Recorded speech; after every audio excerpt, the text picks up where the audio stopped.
Hi po, welcome to Simpleng Hardin. Gagawin ko po ngayon, subukan ko mag-propagate ng Episcia. Episcia.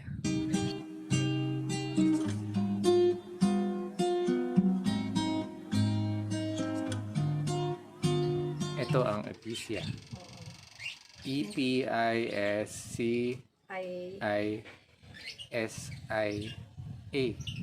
Tama ba ako?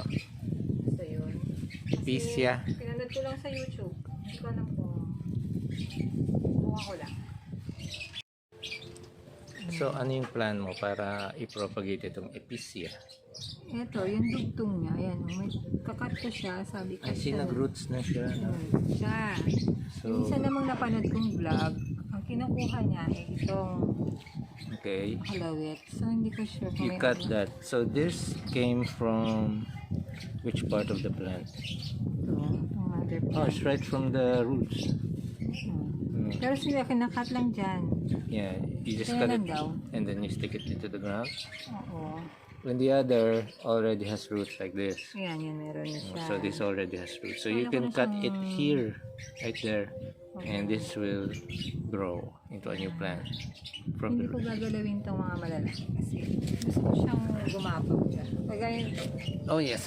So you're not gonna cut these so that these branches, stems will flow down like a cascading style. Naka-flower siya. Ano to? Mix soil.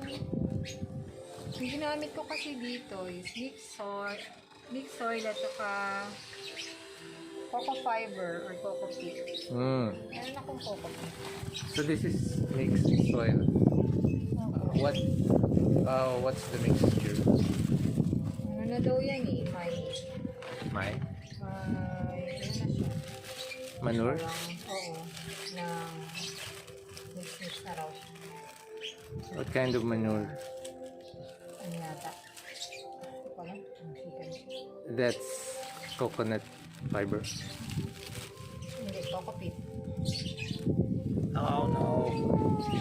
My eyes! My eyes! Ha? Queen ka? Well, not quite. Just a bit. Just a little bit. You know that expression? Like, my legs! My legs! That's from SpongeBob.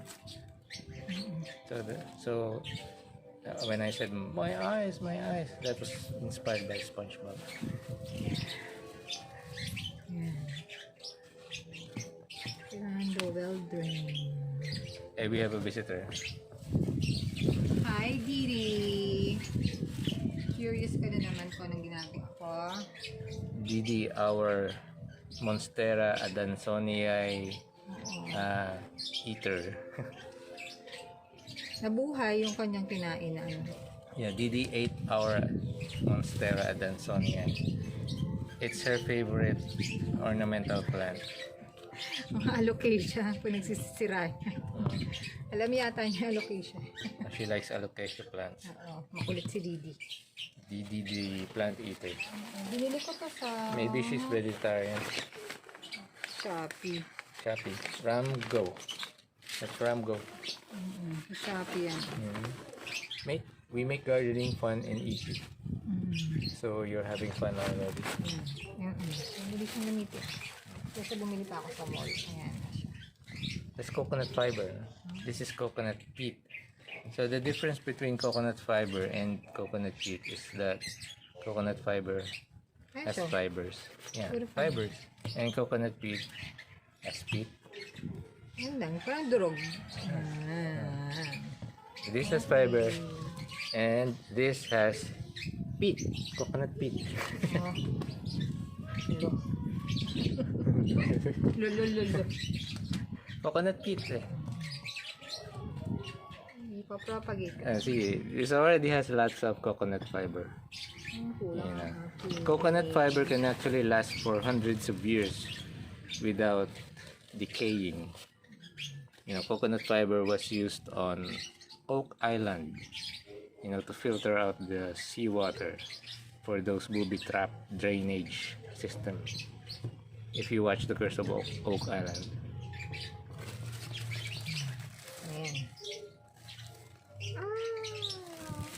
Ano ba naman ang hangin? Hindi ako magpo-propagate ng mayana pag ganitong mahangin. Yes. Mayanas or coleus plants are very sensitive to strong winds. Oo. Hindi ko naman na-expect na magkakaroon ng ganitong weather ngayon. Ilang araw na. So, yung mga kinat ko, naging disaster. Kahit yung mga mayana ko, ayun, napalipit na lahat mga dahon nila. Oh, let me show them. Oh, yeah. Here's one. See, the leaves have curled up. That's what happens if your coleus plants are exposed to strong wind. Yan. Okay. Kakat na ako. Like that. They get bent easily. Ready.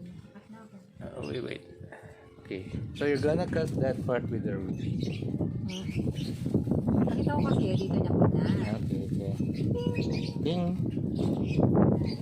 Okay, so you got that thing and you stick that thing into the soil, Sabi niya pati ito. including the cut stem. So you have one thing. Ting. That will become a new plant, hopefully.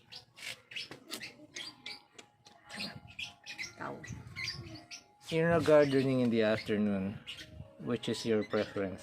The morning or the Sabi nga afternoon? kasi sa hapon, para malilim na. Healing. Oh, shade. Oo. Para But it's cooler in the morning. maganda din naman sa morning. Mas madalas nga akong morning. Kasi sa hapon, Yeah, dati, and it's umuulan. yes, and there are more birds singing in the morning. Well, there are birds singing now, but there are pets. Kaya tsaka dito sa area ng aking taniman, masyado nang late sa hapon na kumukulimlim. Mga 3 o'clock. One more. Ito na lang. Siguro pwede ko siyang Yeah, that's kunin. already in the soil. You know, it's already rooted. Oo, ito. Meron. Ayan.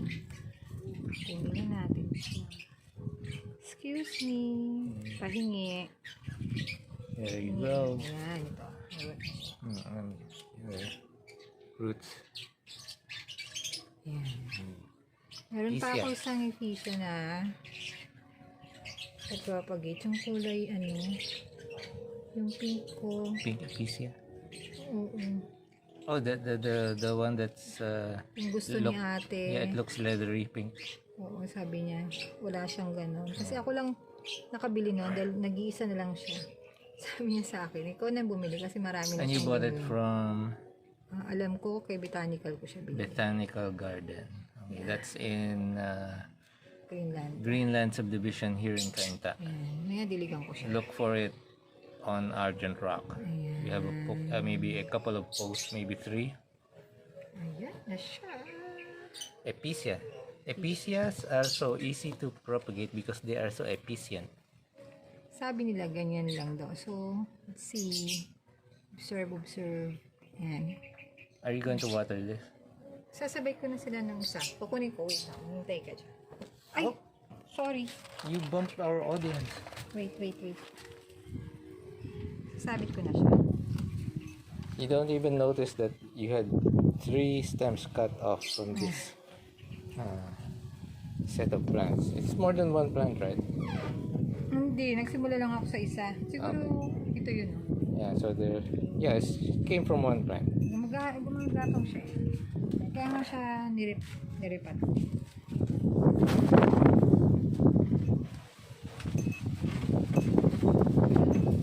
Roy!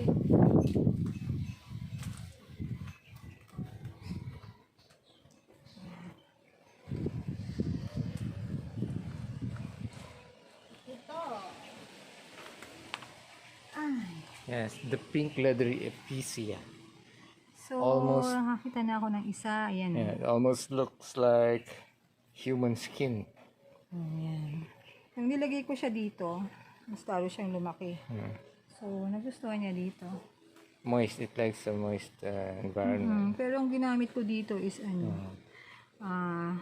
rice hull. Rice hulls. Okay, Kasi instead wala of ako coconut fiber. wala akong coconut pit nung time na yun. Alright. Pwede naman yun. Okay, pwede yan. Oo, kasi gusto nga nito na Moist.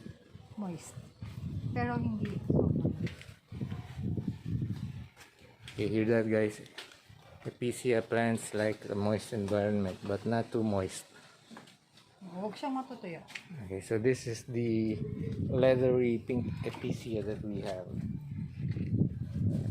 It's almost like from a horror movie because it's bloody. Maliit to nang nabili ko. Parang ganito lang. Okay, just like this. Now it's grown to be this big. Ayan na siya. Ayaw niya na araw. Na yung morning sun lang. It's got hair too. That's hair? Iba yung texture Yeah, niya. it has hair. Iba ang texture niya. You see the hairs? Yeah. It can give you goosebumps. See? It's a hairy plant, almost like skin. It's the plant that can give you nightmares. For some, maybe. It's a hairy plant, and it looks like skin. See? It looks like a tough hide with skin. Hide, like the hide of an animal.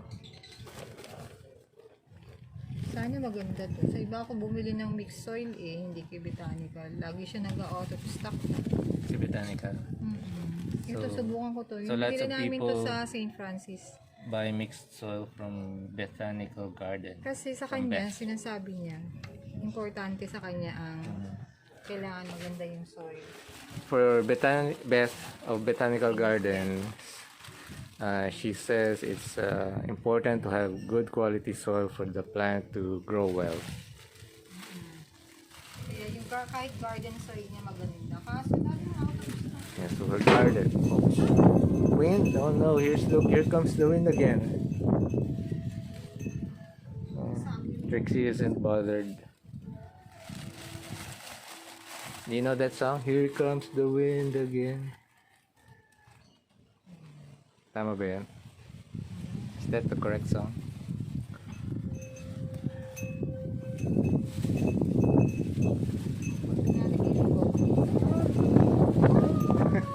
Look at your plants. They're Kaya dancing in the nga. wind. Ayun na naman yung mga mayanan ko. Talagang palipit na talaga. So that's why this hasn't recovered yet. 4 na araw na silang And look at your cutting. Oo. Curled up. 4 na araw na silang umiiyak.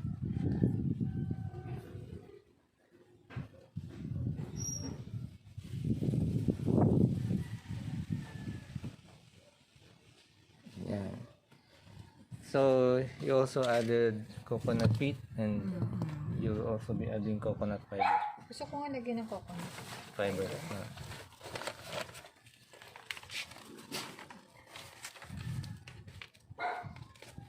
Bubuksan ko na siya. Okay.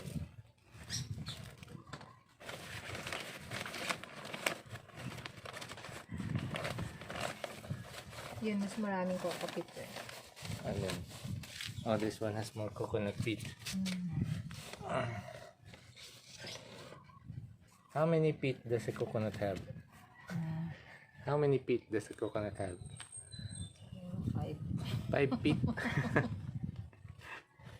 Char. We have 2 peat. Trixie here has 4 peat. And you say coconut fiber has 4 peat. 4, 5 feet. I mean coconut peat. Do you know coconut peat? Who's coconut peat? Mayroon talaga silang mix. So, Kilala mo si peat of the coconut? hindi. The coconut peat is a giant. Diba? So, yan. Okay. Sing coconut. The coconut song. Sing the coconut song. Coconut na. Come on, sing it. Sing it. No way. Copyright. Kasi Cover lang eh. Cover song yung lang. sinabi ko, diba? Ah. Pakat ko. Sige, cut it.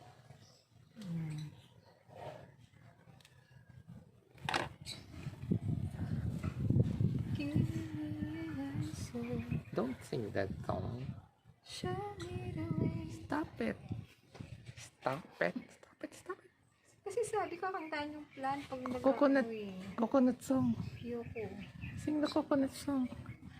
By who sang that song? Smoky Mountain. Konti ang baby niya. Ito na lang. Konti ang baby.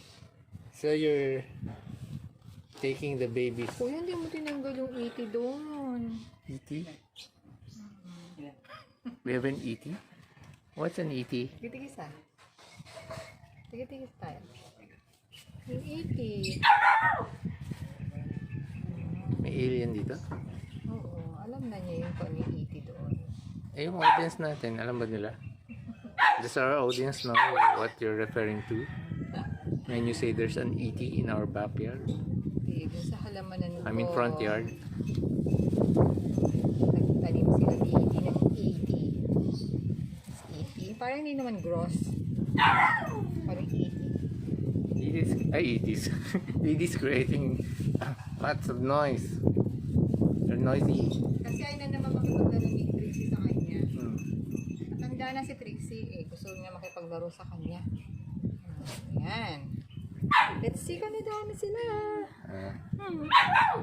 Oh wow. So that's it. Yeah.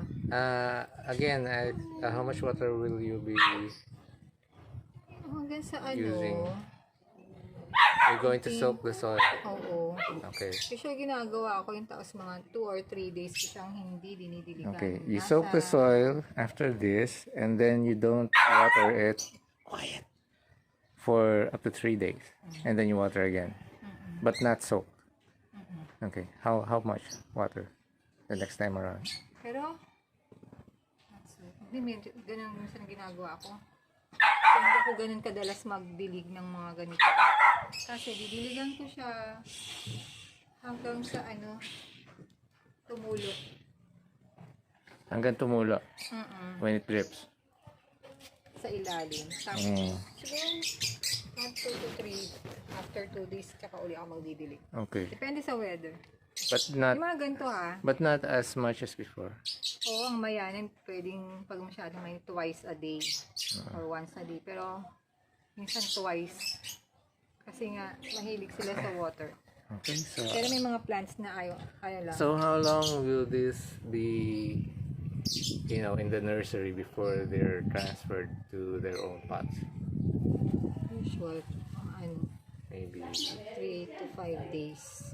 after 5 days, you can already transfer these to their own pots. Hindi na, dito na siya. Oh, I see. Dito na siya. Yung ilalabas mo na siya sa, Okay, so you'll just pero let shaded them. pa rin. You just let them grow there. Oo, kasi ayaw nito ng Sun. direct na ng They sun. don't like direct. Episcia plants don't like direct sun. Mga morning siguro, mga Okay. 1 to 2 hours lang. Okay, morning. Okay. Ano yung di mo na Oh, yeah, damage. There's a damaged leaf. Alright, okay. So that's our episode for today. Parang maganda ng Episcia ngayon. Parang gusto kong Episcia naman na i-collect ko pagkatapos kong magmaya. Alright. Okay. Okay. Agahanap pa ako mamaya-maya ng aking mga ipopropagate. Pero sa ngayon, ito muna. Tingnan natin kung mapapadami ko din siya kagaya ng ginawa ng isa. Okay. Bye for now. Salamat po sa panonood. Please like and subscribe. And share to Facebook. And go to Hardin Rock. We also to have Hardin Rock our and, plant tours there, etc. etc. It's another channel namin po yon. Argent Rock.